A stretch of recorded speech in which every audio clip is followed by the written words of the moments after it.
दोस्तों, आप सभी का स्वागत है हमारे YouTube चैनल कविंदर भैया पर। आइए देखते हैं कक्षा 6 हमारा इतिहास और नागरिक जीवन, इसके पाठ 9 को देखेंगे। पाठ 9 का नाम है गुप्त काल।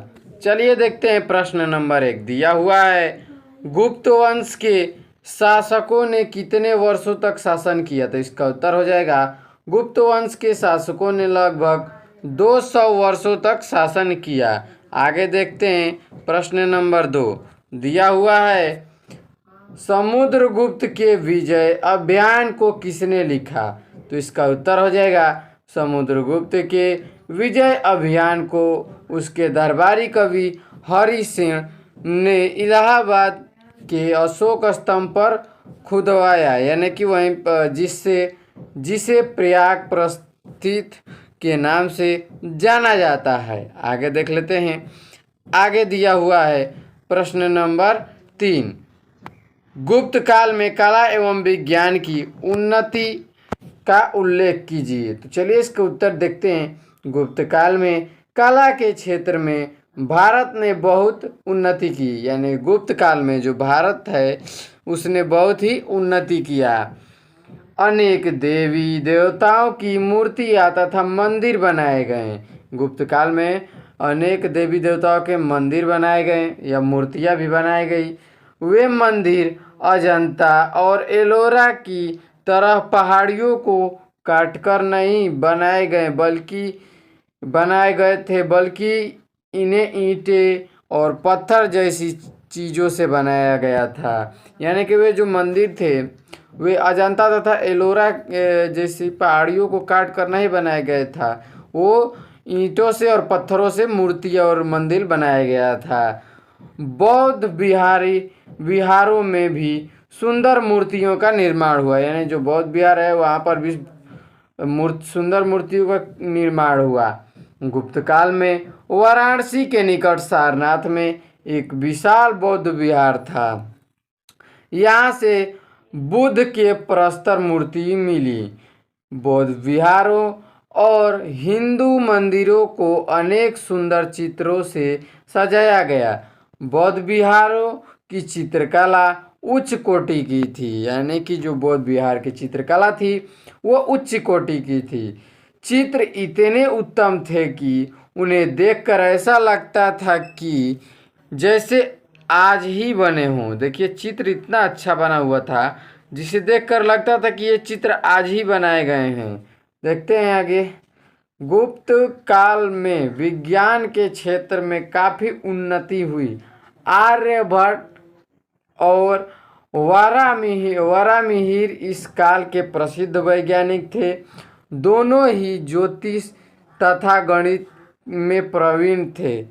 आर्यभट्ट ने यह स्पष्ट किया कि पृथ्वी गोल है और वह सूर्य के चारों ओर परिक्रमा करती है। आर्यभट्ट जो थे उन्होंने बताया कि सूर्य के चारों ओर पृथ्वी क्या करती है? परिक्रमा करती है। 4 नंबर देखते हैं प्रश्न, गुप्त काल को भारत का स्वर्ण युग कहते हैं। अब क्यों कहते हैं स्पष्ट करना है। इसका उत्तर हो जाएगा, गुप्त काल सम्राटों ने विशाल साम्राज्य स्थापित कर केंद्रीय शक्ति को दृढ़ किया और श्रेष्ठ शासन प्रबंध द्वारा शांति स्थापित की। यह शासन व्यवस्था मौर्यकालीन 3 स्तरीय स्थानीय, प्रांतीय व केंद्रीय से मिलती जुलती है। 3 स्तरीय कौन कौन सी? स्तरीय, स्थानांतरीय, प्रांतीय व केंद्रीय, ये तीनों से मिलती जुलती थी। इस काल में साहित्य, कला, धर्म व संस्कृति का उल्लेखनीय विकास हुआ। गुप्त काल में उद्योग धंधे, व्यापार तथा वाणिज्य में अत्यधिक प्रगति हुई। व्यापारिक संगठनों द्वारा विदेशों से व्यापार उन्नत दशा में था। पाटलिपुत्र, वैशाली व उज्जैन समृद्ध नगर थे, यानी जो पाटलिपुत्र था, वैशाली था और उज्जैन था वो समृद्ध नगर था। देश धन धान्य से पूर्ण था।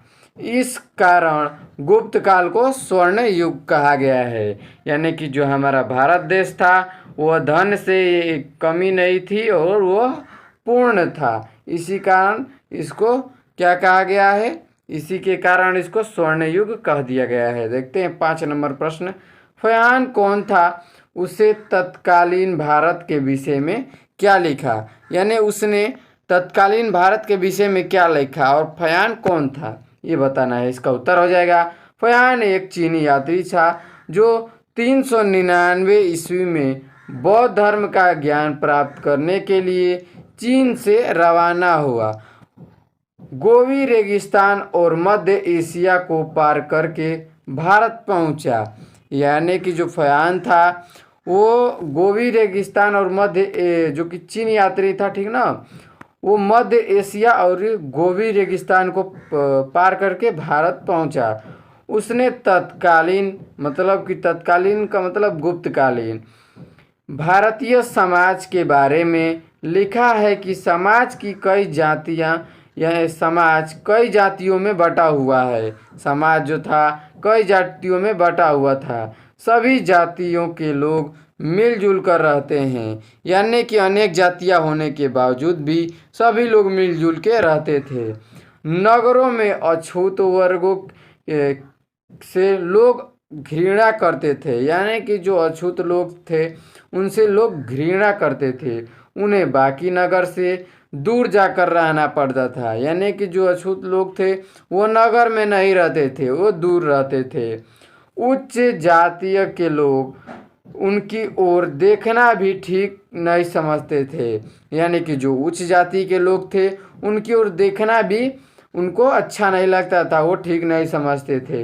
गुप्तकालीन समाज की यह बात सबसे बुरी थी। यानी कि यह बात जो क्या करते थे कि जो नीच लोग हैं, यानी कि जो नीचे जाति वाले हैं, उनको देखना भी वे लोग पसंद नहीं करते थे। यही सबसे बुरी बात है उस काल की। गुप्त दिया है 6 नंबर प्रश्न। गुप्त शासकों ने अपने साम्राज्य को बढ़ाने के लिए क्या उपाय किए? तो इसका उत्तर हो जाएगा समुद्रगुप्त के बाद उसका पुत्र चंद्रगुप्त द्वितीय 380 ईस्वी में गद्दी पर बैठा। यानी समुद्रगुप्त के बाद जो समुद्रगुप्त का पुत्र था चंद्रगुप्त 380 ईस्वी में गद्दी पर बैठा। उसने मालवा और गुजरात के शासकों को हराया। इससे उसे पश्चिमी समुद्र बंदरगाह मिल गया। हराने के कारण ही उसको पश्चिमी समुद्र का बंदरगाह मिल गया। इसके बाद उसने साकिर या चंद्रगुप्त विक्रमादित्य की उपाधि धारण की। अपना प्रभाव बढ़ाने के लिए उसने वाकाटक वंश के रुद्रसेन द्वितीय के साथ अपनी पुत्री प्रभावती का विवाह कर दिया। यानी कि उसने क्या किया कि अपने पुत्री का, यानी जो उसकी पुत्री थी प्रभावती, उसका विवाह कर दिया रुद्रसेन द्वितीय के साथ। आगे देखते हैं 7 नंबर प्रश्न दिया हुआ है कालिदास। इसको मिला लेंगे अभिज्ञान शकुंतलम से, शूद्रक को मृच्छ कटिम से और विशाखादत्त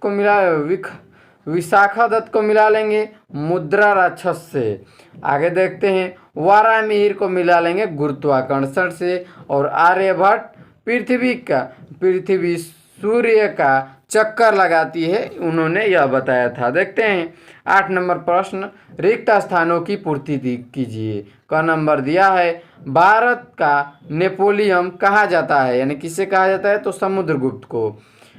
ख नंबर है स्कंदगुप्त ने झील का जीर्णोद्धार किया था। तो सुदर्शन झील जो थी उसका जीर्णोद्धार किया था। गुप्त संवत का प्रारंभ होता है, यानी कब से होता है, यानी कब से हुआ था? तो 319 से 320। गुप्त वंश के पहले शासक थे, यानी कि गुप्त वंश के पहले शासक का क्या नाम था? तो श्रीगुप्त। तो दोस्तों आज के लिए इतना, मिलते हैं इसके अगले वीडियो में, तब तक के लिए जय हिंद।